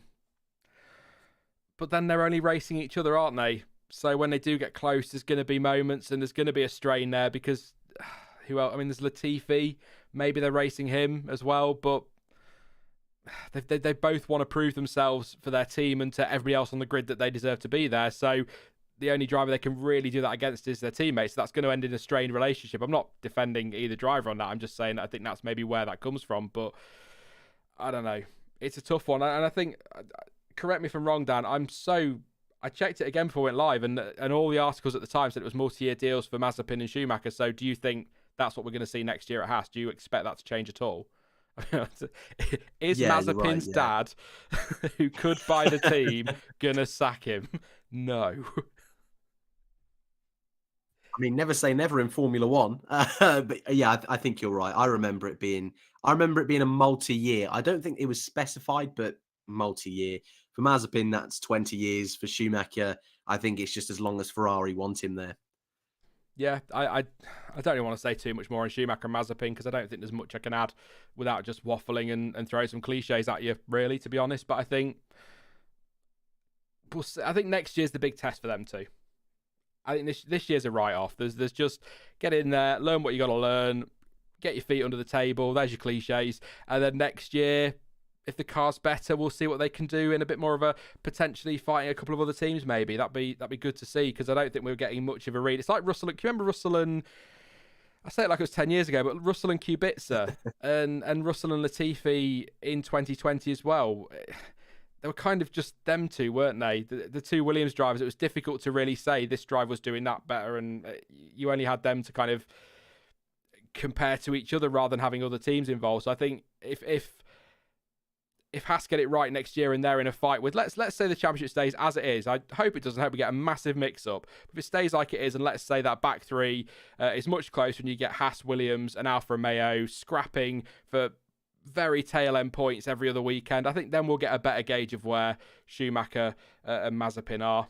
I really do. So there's not really much I can say on that one. But just Alfa Romeo then. I'm going to make you answer. You can try and dodge it all you want with. There's just too many drivers. Who do you think? What's your gut telling you right now for Alfa Romeo next season if Haas are staying as they are? And you can answer as well, chat, as well, by the way. My gut says Porsche. That's my first choice. I think Raikkonen, stupidly, I think Raikkonen will retire. because we think that every year and he never ever does. But I do get the feeling this year again that it's going to be the last one. I think the big regulation change might intrigue him, but not enough because he's going to have to learn a whole new formula of car. And I don't think Kimi is up for that. I don't think he fancies that next season. So poor share for me in the Sauber seat. And does Gio deserve another chance? I think he's been good this year. I think Ferrari will choose someone else. And I think right now I'm going to say Callum Ilott alongside Porsche. But I think if Schwartzman has a great season, I can see it being Porsche and Schwartzman. I'm going to throw this one in here. Let's say, because I'm sure the deal's up at the end of this year. If Alfa Romeo say, do you know what, actually, nah, we don't want to do this. You could be Sauber again. And they need money. What about Kubica? He brings money. If they've got to replace that sponsorship, could we see Kubica in there alongside Gio or Ilott or somebody like that? Ooh, a lot of happy Polish fans now said that. Yeah, right. And they're all going to be having a go at me in a second. So thanks for that one, mate. You're welcome. It's possible because I think many of us didn't expect him to come back a few years ago in 2019. That being said, that would have been 3 or 4 seasons ago by the time we get to next year. Kubica is not getting any younger. Maybe he'll go for one last hurrah. But I think even, I'm going to have to do it and upset the Polish fans. I think you'd even consider a Latifi over a Kubica at this point. I'm not seeing it. I'm not. There's too many options for Alfa Romeo. But like we said earlier with Williams, they're a team that can afford to wait. They can see what Kimi wants to do. They can see what's happening with Alfa Romeo, see what's going on in F2. And even if none of that works out, you've still got your Kvyats, your Hulkenbergs, try and tempt back a Kevin Magnussen and Ilott. So there's plenty of options for them. And yeah, Kubica, not for me. How are you thinking about that one? I'm not letting you get away with it. I don't think he will, because I'm pretty sure Alfa are going to stay on. That seems to be when you sort of look around the news sites. I know not everyone's reliable. When you look around the news sites and listen to pundits, it sounds like Alfa Romeo do want to stay on. So I don't think it's an issue. But if he's available, then he knows the team very well. He brings some good money. I don't see why they wouldn't. You know, they like an experienced driver. He's been with the team now. Is this his second season with Alfa? Yeah, it is. Yeah. So I think, going to a third season, maybe with a race seat, couple of years, I could see it happening, but I don't think it will, if that makes sense. It would surprise me, but at the same time, if they need the money, they've got to go for it. But like you say, there are many other options for money, so they could find somebody. I'll read a couple of yours just very quickly on Alfa Romeo. Let's see what you guys are saying. So Schwartzman and Ilott for GR63, Sauber Orlen, or is it Orlen? Orlen? I go Orlen, but Sauber Kubica, that's what I'll call it. Sauber Kubica. Gio and Palau says Red Bull Sauber Petronas. He'd know. Sauber. Porsche and Ilott, Giovinazzi and Ilott. That's Villager and Davidus. Dan Philpott says Porsche and Ilott. Yeah, that's a lot of people saying Ilott. My concern for Callum is he's had a year out of racing, and that doesn't always go well. It, can work out. Ocon's now in an Alpine, for example, but they tend to get forgotten, don't they, quite quickly. It's a fickle mistress, is Formula One. Ew, that sounded weird. But yeah, I just worry that he won't get that. But then they're still using him in FP1 sessions. So if I'm being honest right now, I think it probably will be Kimi and Gio next year. Sorry, I do, because I'm not falling into that trap again. That Kimi Räikkönen. By the way, I don't hate Kimi. I do think maybe it's time for him to consider bowls or something. I don't know. Kimi Räikkönen playing bowls. Oh, please, that'd be brilliant. But no, I think he's certainly at the tail end of his career. But I don't know. Give someone else a shout at the same time. I said it for young drivers. If you're good enough, you're old enough. So maybe, who cares if you're in your 50s or 60s? If you're still doing the job, it's up to Alfa to decide if he is, isn't it? And I don't think Fred Vasseur is overly thrilled with him at the moment. So we'll see. But I just think Kimi will stay, and I think Gio will stay with him, because I think if you keep Räikkönen and you base it on performance, you kind of almost have to keep Gio, if that makes sense, because I think he's performing as well as, if not better, than. So they might put themselves. We'll see. With all of this, of course, it's speculation, but it's going to be interesting. If you've got any questions, by the way, please do pop them in chat. I will answer a few. They don't have to be related to the teams we talked about. If you want to ask us about any other team, just to confirm, Ferrari tied down, McLaren tied down. A number of teams that we haven't covered today have been tied down. But if you've got any questions, let us know. I've got to ask it, though. I've got to do it. And it's becoming tradition. And why not? Do you think Stroll will stay at Aston... I can't even do it. Do you think Stroll will stay at Aston Martin next year, Dan, officially? Apparently he's uncontracted. Do you think... Oh, I'm sorry, Lance. I keep laughing. He's there till he wants to leave, isn't he, surely? Unless Lawrence sells. Yeah. Well, I even think if Lawrence sells, I think he's done enough to warrant that seat anyway. It's not been the best start to the season for him, but I think last year he was pretty good up against Sergio Perez. I think he's been a good match for Sebastian Vettel. So I don't see a need to change him, if I'm honest. I think that's the thing, isn't it? If you're, I make the joke about Lance Stroll every year. It comes from a video I did, if you're new to the channel, it'll be 3 years ago now, where it was announced that he was staying, and I did a breaking news video, which is one of the most, and this is saying something, one of the most sarcastic videos I've ever made in my life. So I make the joke every year about it, but I think he has improved, and I think I always go to sort of pre-COVID last year, before he got COVID and got quite poorly from that, if you believe what people have said and what it did to him afterwards. He has such a strong start to the season. I know that Racing Point was probably third best car, but I mean, he had such a strong start to the season, didn't he? And he was giving Perez a bloody good run for his money. And I know Perez missed a couple of races, but even prior to that and after that, Stroll was battling him hard, and he looked to have come on quite a way. And I think he's doing a good job this season. He's had some bad luck, obviously the blowout in Baku, for example. But yeah, I think he's done a good job. And if I were Aston Martin, like you say, forget Lawrence for a second, forget who owns the team, I think I would keep him alongside Vettel. I think he's worth keeping on, but I just don't ever see a situation if Dimitri Mazepin buys Haas, which a lot of people think he will at the end of the year. Mazepin's there till he wants to retire, and I think Stroll is probably there at Aston till he wants to retire. But I think it's a little bit different to Racing Point. I will say that very quickly on Stroll. I don't want to talk too much about it because it is kind of a pointless conversation, let's be honest. But it feels different to Racing Point. Aston have got good money behind them now. It's a big name, and if Stroll doesn't perform and starts to struggle, maybe I think he's more likely to get the chop now under Aston Martin, if that makes sense, than under Racing Point. If you grasp what I'm getting at there. Yeah. I don't think he should be chopped now. Yeah, well, you're right, because there's added commitments now, because it's not just Stroll who's in charge of that team. And it wasn't at Racing Point, but I feel with all those extra commitments that are coming Aston Martin's way, and also if Vettel leaves, I think that puts them in a funny situation. I think Seb will stay there for quite some time, and then they'll probably assess who's available. But I think Stroll can be that consistent number 2, or on his day be as good as the number 1. Push them. He's only, I believe he's still just 22, which is, or 23. He's about my age, which is a bit ridiculous when you consider how much experience he's got in Formula One compared to most of the grid. So I think he's a pretty awesome option. He got that pole position at the end of last year as well, didn't he, in Turkey? Probably should have won that race, if not for some pretty awful strategy, though that was a carnage race, whichever way you want to look at it. But I think Stroll's a good egg. I think he's proved that he deserves that seat on more than one occasion. It's not been the best start to the season, but I still think he's a solid pair of hands for the team. Yeah, that race was weird because he led for such a huge chunk of it, didn't he, in Turkey?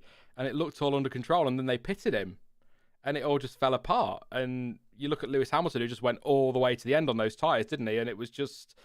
Yeah, I felt for him there, but it was a great weekend for him. I think he's come on leaps and bounds. And it's weird. Him, Stroll and Verstappen, I say their age, and I go, they can't be. They must be in their 30s.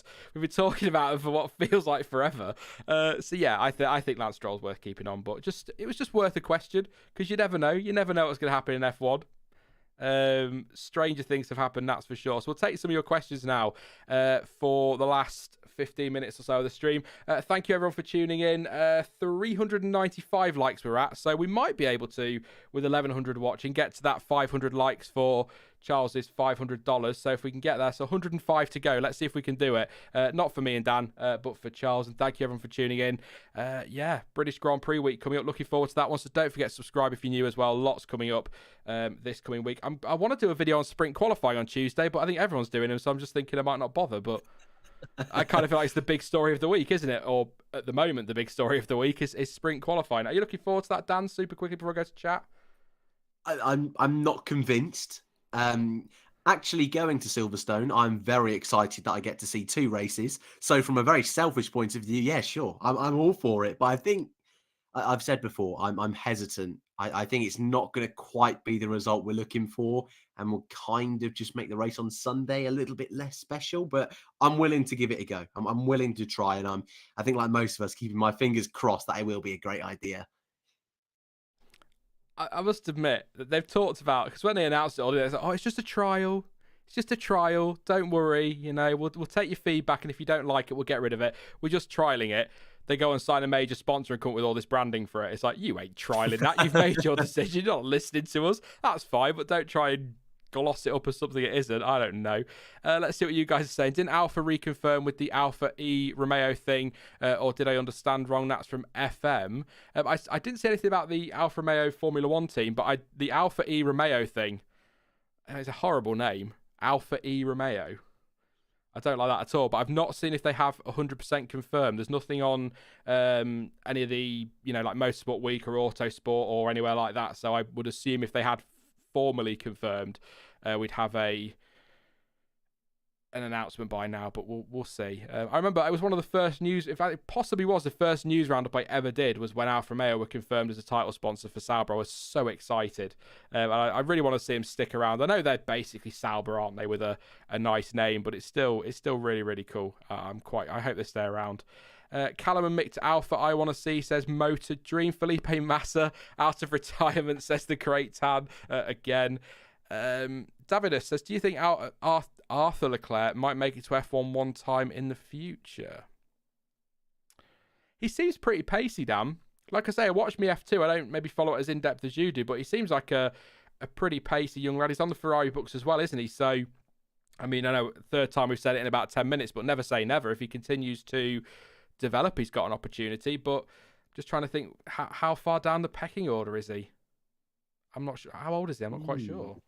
Like you said, we've talked about Schwartzman, haven't we, and Ilott and drivers like that. So how far down that pecking order is he? But it'd be nice to see, we have Michael Schumacher and Ralph Schumacher. It'd be nice to have Charles and Arthur Leclerc. That'd be cool. That'd be very cool. I could see him doing an FP1 session for an Alfa Romeo or something, or it'd be even more cool if Ferrari had to put him in there. 2 Leclercs at the same team for an FP1. That'd be awesome. I think in the pecking order, he is quite far down. Formula 3, he's been okay. I think his qualifying's really let him down, because the last 2 weekends, he's put in some tremendous recovery drives, but they've been recovery drives, and that's not really what you want. But I said it earlier, Yuki Tsunoda struggled in Formula 3. Came to Formula 2 and absolutely bossed the place. So it's possible for any driver, and he's got a great brother to learn from. 2 brothers, actually, because I think Leclerc's older brother did karting and racing as well. And something I'll just get a bit of clarification from you. I remember something last season where at some point this year, every team had to run a young driver in one session. Am I remembering that correctly? I think that's for next year, isn't it?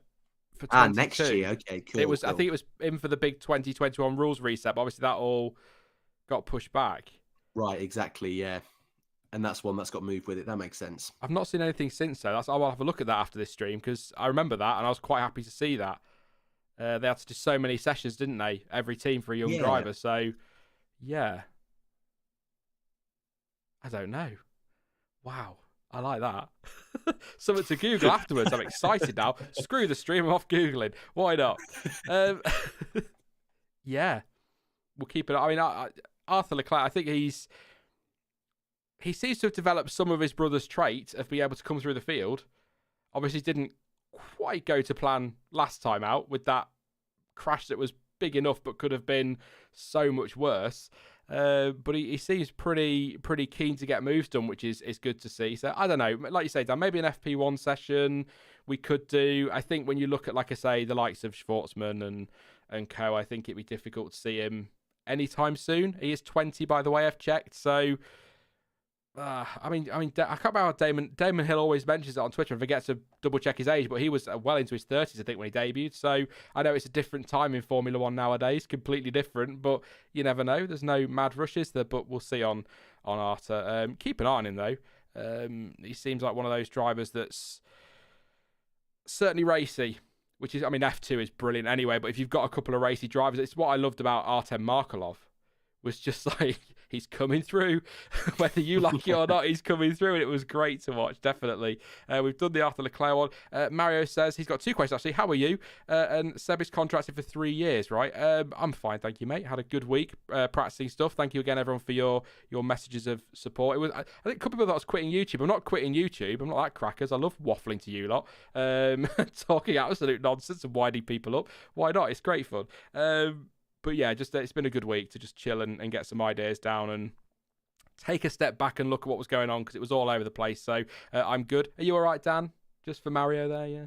Yeah, I'm good, thanks, Mario. Yeah. He's off Silverstone this week. He's fine. That is very, very true. And there's a double-header FE weekend this weekend, so no complaints. And, of course, those 3 words that shall not be mentioned. Yes, Stroll will stay. There you go. Seb is contracted for 3 years, was another question. Was it multi-year for Seb? I think it was 2 or 3. I mean, they're not going to rush him out, are they? They've got him in. No. I thought it was 2, but I could be mistaken, because there were so many drivers at that point in time that decided to be announced within the space of like 3 days. But I thought it was 2. But like you, I don't think he's going anywhere anytime soon anyway. No, I'm just having a quick look. End of 22. Just a quick Google. If I go in, I'll probably have to dig a bit deeper to find anything concrete, but 22. So end of next year, but I think they'll probably keep him. If he carries on the way he is, why not? I mean, we're so lucky, aren't we? 2 + 1. So it's 2 with an option for 1. That sounds like, so it is 3 years. As good as, isn't it? When there's an option involved. So, yeah, be interesting to see how things go. Sean wanted Markov to get an F1 seat just for his racing. Absolutely, Dan Philpott. I just wanted to see what he could do in Formula One. I think he'd have been great fun to watch. Hazamab says the Q2 tyre rules have been removed for next year, but no one is talking about it. I need to go through the regulations. I saw that crop up yesterday. Somebody shared that on Twitter, and I haven't been through the regulations because I've been sort of doing this stream today, and then I'm sort of cracking on from tomorrow. So if that's true, I'm glad, because I think the Q2, I get why people like the Q2 rule, because it adds that little bit of strategy. But when you've got teams like Red Bull and Mercedes, who are, for the most part, or have been over the last few years, so far clear of everybody else, the Q2 rule is pointless, because they just go into it with the best tyre to start on, and then off they go, dominate on a one-stopper, and that's the end of that. Whereas if you might be able to, it gives them options to start on a soft tyre if they want to throw a curveball. It gives us a little bit of speculation between the qualifying and the race on Sunday. If you get where I'm coming from, Dan, you say, oh, will they put Perez on the soft tyre instead of the medium? Will they start on a harder tyre? Will they put Hamilton on the absolute hardest for the weekend and do a one-stopper on a track that should be a two-stopper? I think that gives us more variety. The only thing that I will miss is seeing the midfield, if you like, scaring your Red Bulls and your Mercedes, who have gone out like, yeah, we're super quick, we'll get through easy, no worries on the medium tyre, and then in comes a Giovinazzi on the soft tyre and sticks it 5th, and they go, oh Christ, we need to go out. I'll miss that part of it, but I'm kind of glad overall that it's gone, because it was a good idea when it came in, but it's not really, it doesn't work for me now. But then if it feels really close next year, they might have to bring it back. Yeah, I mean, I agree with everything you've just said, and I think what I would just add to that on the end is, I remember a couple of years ago, 2018 Haas, obviously when I was a huge Grosjean fanboy, they would always get into Q3, and always do horrendous in the race because they were on the wrong tyre. And that's something we've seen for the last 3 or 4 seasons since the rules come into play. And last weekend, where Ferrari, if you believe Ferrari, that is, saying they didn't want to get into Q3 because they wanted tyre choice. You got George Russell making it to Q3, but being in a disadvantaged strategy. The AlphaTauris as well. Actually, George Russell got on the mediums, didn't he? But AlphaTauris, at least then, got through into Q3, wasn't ideal on the softs, and then went backwards. I don't really like that strategically you don't want to get through to Q3. I personally feel qualifying should be you're trying to get the best lap possible. Don't worry about strategy. You're just trying to get the best grid position. I think gimmicky qualifyings aren't for me, and it's my big criticism of Formula E actually as well. So I'm pretty cool with this rule being removed. Yeah, I don't think it's going to make too much of a change to anything, is it? A one-stop race was a one-stop race. It's a one-stop race now. Will still be one next year, I think. Although the tyres are very different next year. I'm looking forward to seeing, you know, we've gone the last couple of years. You speculate season to season. You have a rough idea what the pecking order is going to be and how things are going to go. We ain't got a clue for next year. And I love that. We're having, you know, obviously, unless Verstappen goes off and dominates like Hamilton has after over the last few years, then maybe not. But certainly this first third of the season has been brilliant fun. And it's so awesome to be enjoying the on-track action and be looking forward to next year. I think we're in a really nice spot with Formula One, so I hope the next year works out. We'll see. Lucas Hill was 34 when he debuted. That's a year younger than me. What am I doing with my life? I should have debuted last year. I'm going to keep out of that one. I do not want to get in any more trouble with you and your age. Not happy. It's just too late now, isn't it? I'm a year too late. Couple more questions. Haas the dominant force in F1 next year? Says Abby Sad. I'm not. Who knows? Who knows? I mean, that'd be quite the turnaround, wouldn't it? I mean, imagine rocking up to what we assume will be Bahrain for the first race of the season, qualifying over Schumacher and Mazepin on the front row. I mean, I think I just give up. I don't know what I'd do. I don't know what I'd do with that. What? Very unlikely, of course, because even with the budget cap, your bigger teams are still going to spend more money because Haas don't get anywhere near that budget cap, and neither do Williams. But you never know. I mean, I always thought 2009 and 2014 are great examples of what can happen when the rules get a big refresh. But yeah, I'm looking forward to it. Yeah, and also, in all fairness, without being too ridiculous, in Haas's first 2 races, they got 6th and 5th with Grosjean, and that was without a regulation change. I'm not going to sit here and say Haas are the favourites to be at the front, but it's definitely possible. And Honda, from where they went in 08 to 09 to Brawn, it's far-fetched, but it could happen. Nutella says, 1 month ago, every publication said Mercedes will announce the swap at Silverstone. Is that still true? There's a rumour going around at the moment that it'll be announced this coming week before Silverstone, but Toto Wolff's the last I heard when they were talking about time frame, he said he was going to make a decision this summer. They'll take the next few races to make that decision, and then you go back to add that to what he said a few weeks back before that, where he said that it would be Silverstone might be too early, but it'd be somewhere around Monza. So I just yes, Crofty said it on the radio, like I said earlier, and Martin Brundle's pointing at it, but other than that, the best source I've got is, and I'm not going to name them, but the best source I've got is a fairly unreliable one at best. So when you read things, I don't know is the answer, but it makes sense because it's British Grand Prix weekend. But I think if you're Toto Wolff and you're genuinely saying you want to give Bottas every opportunity and George every opportunity, then you give it a couple more races. Like I said earlier, think through the summer break and then make that decision maybe somewhere around Monza, possibly even when they come back for Belgium. I mean, that's possible. So we'll see. We'll see on that. If the decision's made, announce it this week because it's British Grand Prix week. If it isn't made, then obviously they're not going to. But I don't know. Mercedes seem more secretive than other teams. Like we knew, everybody knew Perez was signing for Red Bull, except a couple of outlets. But everybody knew that Perez was going to sign for them, and we kind of all sat refreshing all day, like 3 o'clock. Look at it's 10 o'clock in Mexico now. It's 11 o'clock in Mexico now, and we're just waiting for the announcement. Videos 2/3 primed and ready to go, but Mercedes seem a lot quieter on it, so I don't know. But I think I asked you earlier, Dan, do you think Silverstone, or are you expecting a few more weeks yet? my gut still says a few more weeks because this stinks exactly the same like Vettel last year, where every single race, Vettel to Aston Martin, Vettel to Racing Point, Vettel to Aston Martin. And then we got to the very last few races of the season, and he finally got announced. It's almost the exact same for me. But like I said earlier, I think it's a matter of when they announce it, not who it's going to be. Magic Muffin says Toto isn't exactly a trusty source, which is fair enough. I don't believe any team bosses when they spew stuff generally because it's usually nonsense. But I just we'll see. That's all I'm going to say. If they do, just not Thursday. Third time, please, not Thursday, for God's sake. Possibly the biggest transfer story of the season, and I'm going to have no electric to do anything about it, which is so typical.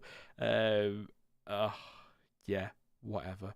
Annette says, just want to see closer racing. Absolutely. Haas, the dominant force in F1. We've covered that one. Who would VW Porsche buy to get into the sport? Says Clay Parker. Some talk they might come back, Dan, which is kind of cool.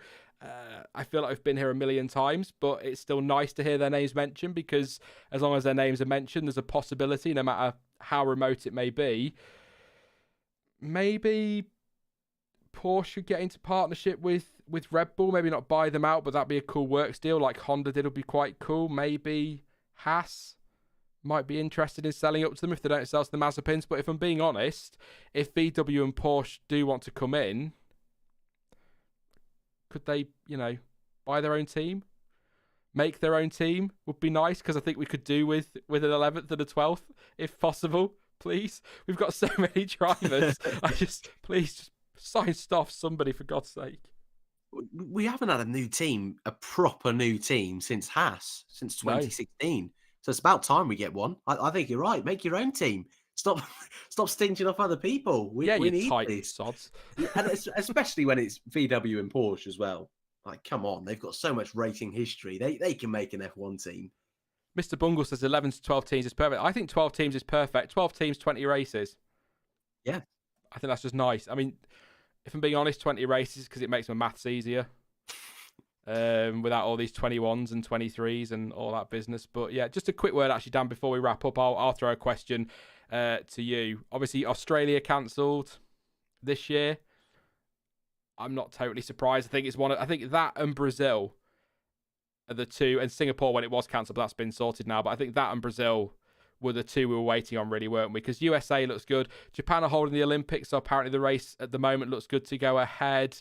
Russia should be fine. Italy, Netherlands, Belgium, Mexico. I think I said US, Saudi, Abu Dhabi should be all good to go. So I think a shame because I love Albert Park. I know it's not the best for racing, but as a spectacle, it's always beautiful to start the season there. They don't think they're going to start the season there next year, looking at an April date.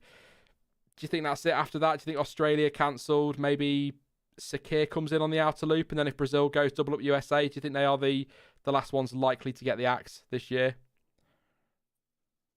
I think so. I'm just trying to rummage through my head now if I can think of any others. Maybe, and I hope this isn't the case, maybe another one in Europe if the Netherlands or something like that, and they've got 10 million Orange Army going, they have to restrict the fans again. I could see that happening. Yeah. Because that did look pretty extreme in Austria, and that's the one thing I'm slightly nervous about with Silverstone, so fingers crossed that all goes okay. But cancelling races, I think, the ones you've just mentioned there. And I saw someone in chat ask, what will it be replaced by, Australia? I hope nothing. I think 22 races is more than enough this season, and I think it kind of gets to the point where why do we need to keep doing another race, if that makes sense? Why do we need all the extra headache of reshuffling the calendar just to squidge in one more? I don't quite get that personally. From a selfish point of view, let's go back to Malaysia. In an ideal world, let's go there. But I don't think it's needed. But Sakir, if that's there, no complaints, because that was pretty awesome last year. The trouble is, championship integrity is a big problem. If you go into a season with 23 races and then you suddenly get down to 21, it does... It's a headache. But I think the bigger thing for me is that given what happened last year with 17 races, teams, Formula One, circuits, they all need the money. They all need that stable cash coming in this year. And if you say at the start of the season to a Haas, 23 races, that's the money we're getting in. So this is how the prize money will be divided up next year, year after. They'll work to that. And if you then cut that down to 20 races or 21 and you start messing with that, it causes too many problems. If you've got tracks like, I think it will be Sakir. I think Sakir will come. It makes sense. You go from, the US, for example, then you go to Bahrain, outer loop, then a week off, then on to Saudi Arabia and to Abu Dhabi. Because you're in that part of the world anyway, aren't you? So it makes sense to go there. People asking about Mugello and Nürburgring. Yeah, go for it. I'd quite happily watch the Nürburgring in the middle of November. That'd be absolutely brilliant. Was it October last year? And it was just cold and wet and everyone struggled with tyres. So yeah, let's do it. But I think Chris Medland kind of summed it up beautifully on Twitter when he said there's a reason that we go to hot countries in the back end of the year, because you know, in Europe, Nürburgring in November, middle of November, Mugello, middle of November, not great. So I think they're more likely to come in maybe in an October if they need to. But from what I've read, it'll be, if Brazil gets called off, we'll either do 2 races at COTA and then obviously Mexico, or we'll do it. Some people saying India. I see a lot of people talking about India, and it is Indian. We're having an Indian Grand Prix. Why not? Indianapolis was what I was going to say. I think that'd be a great shout to have a race there, but I think it's more likely to be 2 races at the Circuit of the Americas, 1 at Mexico, the Mexico City Grand Prix, and then on to Sakir, Saudi Arabia, and Abu Dhabi. I don't see much. The only one I would maybe raise a question mark on is Japan, because obviously they've declared a state of emergency for the Olympics, but the Olympics are still going ahead. And I don't think you get, in terms of a political stance, I think a state of emergency is pretty huge. And if they're willing to let the Olympics go ahead, F1 turns up in its bubble, I can't see it being a problem. But we also have to remember there's a long way. We are only in July. We've got August, September to get through before we even get to October. Obviously, that's how months work, Sean. But yeah, I will see. Things could have changed drastically by then. They could be a million times worse if we're going into colder weather. We'll see. But I think Japan's the only one I would maybe query there, other than Brazil. We'll see, though. It'll be interesting. But yeah, if they want to go for Nürburgring for the shits and giggles, if you want to say, for middle of November, go for it. But I think probably Sakir for Australia. That'd be cool. I'm going to take one more question from chat, and I'm just going to pick one totally out of random, and then we are going to wrap things up for tonight, because, an hour, we go an hour and 40 minutes, so not quite a 2-hour stream tonight, but we'll see that. Which one do I want? Oh, damn, which one do I want? I don't want to read them both out because I'm going to annoy somebody who's like, oh. Go for number 1. Okay, then. So I don't know if this is Jean Cartier or Jean Cartier, so apologies. I'll keep an eye on chat and see if you let me know. Bottas to McLaren and Ricciardo to Aero McLaren SP. I've picked that out for a reason, because I saw somebody talk about earlier. Ricciardo is struggling at McLaren. There's no doubt. I don't think anybody, I think even Annette, who is a massive Daniel Ricciardo fangirl, I think even she will admit that it's been a struggle for him. Norris is absolutely smashing it in that car. Do you think if Bottas becomes available and Ricciardo doesn't get it together, I know he's got a contract, do you think McLaren will give that much thought to bringing Bottas in alongside Norris? Or do you think, as I do, I'll say this now, Dan, so I don't feel like I'm just putting you on the spot, I think they will stick with him. I don't think they'll be cancelling contracts at the end of this year regardless. I think they'll give him another year. But do you think they'll maybe consider it if Bottas is available and doesn't go to, say, Williams, and Ricciardo struggles or continues to struggle? Ooh, that's a really good question. I think McLaren are happy with who they've got now. I think Daniel Ricciardo, of course, has had a shaky start to the year, but he's still 8th in the standings. He's still in front of Seb, who got a 2nd place. Is, I think, in front of Gasly, Alonso, Ocon. So it's not been horrendous as some people would make out. And I'd like to say, I really hope I don't regret this in a few weeks' time, I'd like to say it can only get better with Daniel Ricciardo. And we are seeing slowly there is some improvements. And as soon as he sorts out quali, I think he'll be fine, because I do think that's his real hiccup at the moment, is just getting that perfect lap, getting into Q3 and building the confidence for the weekend. So I think if McLaren, for whatever reason, Ricciardo wanted to leave, Bottas is a solid option to have alongside Norris. But if Ricciardo moved to McLaren SP in Indy, I think they would consider just a straight swap with O'Ward, because Zach Brown already, he loves O'Ward in IndyCar, absolutely loves him to bits, so much that he's having a test in a McLaren Formula One car later this year. So I think if any possibility of Ricardo leaving, it would just be a straight swap between those two and seeing how that would go. No doubt Bottas would be a solid option for them, and alongside Norris, that'd be one of the better lineups on the grid. Someone who's going to be consistent with Norris, doing pretty much exactly what he already does at Merck. But like you, I think McLaren are happy with their boys, and I think their boys are happy being at McLaren at the moment. I think bearing in mind, Ricciardo's in his first year there, isn't he? Norris is in his third? Has it been 3 years already? Wow. Madness. Christ. Anyway, Norris in his third year.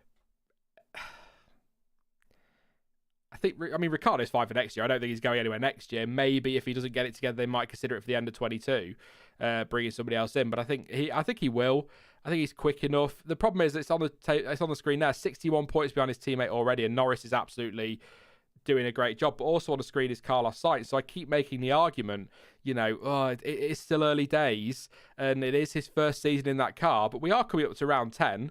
And Carlos Sainz is doing an incredible job, really, in that Ferrari when you consider how much Perez initially struggled and still has his moments, and how much Ricciardo struggled in his new team. It's quite incredible what Carlos Sainz has done to hop into the pressure cooker that is Ferrari, and he's only 2 points behind Leclerc, and he's had a podium. So is it fair to keep saying, well, it is their first season in that car? If Carlos Sainz has hopped in a Ferrari and I've got to ask the question as well. I'm on it now. Here he goes. This is the problem with these streams. They just pop in my head. Where would McLaren be now if Sainz had stayed? Would they be clear and gone in P3? I think they would be, because it would be Sainz's third year as well. But I think this time last year, I'm pretty sure I'm right here, I remember Carlos had a really difficult start to the season. He was outside the top 10, really struggling to get points, and Norris had got that podium in the first race, picking up 4th places and 5th places like it was no one's business, kind of like he's doing now. And that's not me saying that Norris is being lucky or having a bad season, because we all know he's been one of the drivers of the season this year. But what I would say is I think Norris is outperforming the car at the moment. And I think Ricciardo, like I say, is underperforming. And I think both of them, by the time we get to the end of the season, will kind of be in that happy medium. And I think they'll still end up third. I think they'll still be fine. And I'm still someone that does believe Ricciardo has got what it takes to be a great driver at that team. I love it. One more question. 8 later. Sure, finally finishes. We'll get there. Yeah, we're still here tomorrow. Apologies for that one. A quick scan through chats. If anyone's made any points on that are just worth shouting out super quickly. Jean Cartier saying, to be fair, I took many races for Ricciardo to get comfy with the Renault. That's a good point. I mean, everyone's different as well. Just because Sainz has hit the ground running doesn't mean everyone's going to be able to do that, and different teams, different environments. It's not just as simple as comparing it across the board, is it? So we'll keep an eye on that. A free practice session for O'Ward, says Vesk. That would be cool. Annette says, I think he'll retire if he doesn't do well next year. That could be interesting to keep an eye on that one. Carlos is better than Leclerc, says Prince Lev. Controversial, perhaps. Any chance for Albon to return super quickly, Dan, from Theshu? I don't think so, no. And I mean, if it makes you feel any better, that there's a chance he could get a Nissan seat at Formula E, which is one of the better seats on the grid. But I think Formula One's done for now for Alex Albon. I don't think he will, but I would super quickly say, if Gasly goes to Williams and they don't think Lawson, Vips or Co are ready, he could sit in there at AlphaTauri quite nicely. Or if Gasly leaves, not necessarily just to Williams, but I think that's his only chance if Gasly moves on. Because if Gasly doesn't and does one more year, then you'd probably argue that a Lawson or a Vips is probably ready to get that opportunity. So possibly. And it also, Zay Malik making the point there, Sonoda out in 23, question mark. We don't know. We'll see how he gets on this season and next season. But if he doesn't keep building on what he's done, then they might get sick of him and let him go midway through next season and put Albon in there. So kind of like for the millionth time, never say never, but a lot of things need to fall in place for Albon to come back. But I'll be honest, I would like to see him get another shot. I would. Yeah, and it's nice they're keeping him in the fold as well. Yeah. Goodwood this weekend doing DTM in the AlphaTauri colours. That's nice. And he went to the Austrian Grand Prix weekend, didn't he? So it proves they still want him part of that team. So you're right. I think it's going to take a lot for him to get a seat, but never say never. Brett Allen actually said, I think that Albon could go to Williams. Could be an option. Probably be on their list. I'm not speaking for Williams here, but I would assume that on the list he'd be below Hülkenberg and Kvyat if they're the next ones below Bottas. So maybe. Like I said, I'd like to see him get a shot. I think that it was a tough gig for him, wasn't it? Not a massive amount. Same with Gasly, not a massive amount of F1 experience thrown into a Red Bull. I think Albon did all right initially. I don't think Albon was terrible. I just don't think he was good enough. So it'd be nice to see what he could do, because I think he was doing a good job at Toro Rosso. I think him and Kvyat, my mind immediately goes to Hungary when they were side by side for about 4 corners. I mean, that was great to watch, Kvyat versus Albon. So I don't think he's a bad driver at all, but yeah, I'm not convinced we'll see him back. But again, it's F1, you never know. We've seen weirder stuff. Yeah. Anyway, I mean, Ricardo Rossi got a seat, so say what you will. I don't know. We'll wrap it up there though, Dan. I keep meaning to go. I've not made any videos this week, so I'm like, I just want to talk to people all day, but I'm not going to. We're gonna leave it there. Thank you very much, mate. It's been nice to just waffle. I know we've had a bit of order with my running order of teams, but it's nice to not have to worry about remembering what happened in a race and preparing ourselves for abuse because you didn't mention Raikkonen sneezed on lap 4. So it's very nice. I might have to do some more of these Sunday streams again because they're good fun. But yeah, good to chat to you again, mate. Always good to talk to you. Oh, as always, mate. Thanks for having me. You know we can just waffle forever. So anytime you need me, I am there and ready. And if you ever wanted to have that debate, Grosjean versus Van Dorn live, you know where I am. Oh, that has got Christmas stream written all over it. That has. Oh, it so does. Oh, right, sorted. Yeah, we do waffle forever because there's usually an hour at the other side of a stream, and Dan's just there like, mate, I just want to go and eat. Leave me alone. But yes, mate, thank you very much, and I'm sure I'll talk to you soon. Cheers, man. See you later. Cheers, chat. I need to mute the right mic. There we go. I'm terrible with this today. Thank you very much to Dan for tuning in. Thank you as well to you guys for coming along. A couple of people in chat saying they want to see more. We must do more. They're nice to just have these nice little waffles there. Just pop in a casual picture and not making much reference to it. Why not? On the screen there. It's been a pleasure. If you're watching the football tonight, then enjoy that one, whether you're English or Italian or neutral. So if you're neutral, I assume you're Italian tonight. There you go. Why not? Enjoy it. It should be fun. If you're English, definitely enjoy it. This is a once in a lifetime thing. It's taken 55 bloody years to get there. It'll be another 55 before we get there again. So just have a good time. Yeah, that's all I want to say on the football. Please do leave a like. We're super close. In fact, we've gone past it, 538. So we got the 500 for Charles Edward Cheese. Thank you very much for your contribution, mate. Thank you for all your super chats as well. Greatly appreciated. Don't forget to subscribe as well if you're new. Lots of content coming up, and there will be some more consistent content as well. I'm not going to leave it a week in between stuff in future. I've got things sorted, so all good. You can follow me on social media as well. Links to all of that in the description down below. I will be back on, like I said, I might do on Tuesday for the sprint qualifying, but we're definitely back for the preview for the British Grand Prix. There'll be a news video out as well at the weekend, and we'll be live next Sunday with the race reaction for the British Grand Prix. But as ever, thank you for watching. I've been Sean. This has been the F1 Word, and until next time, goodbye.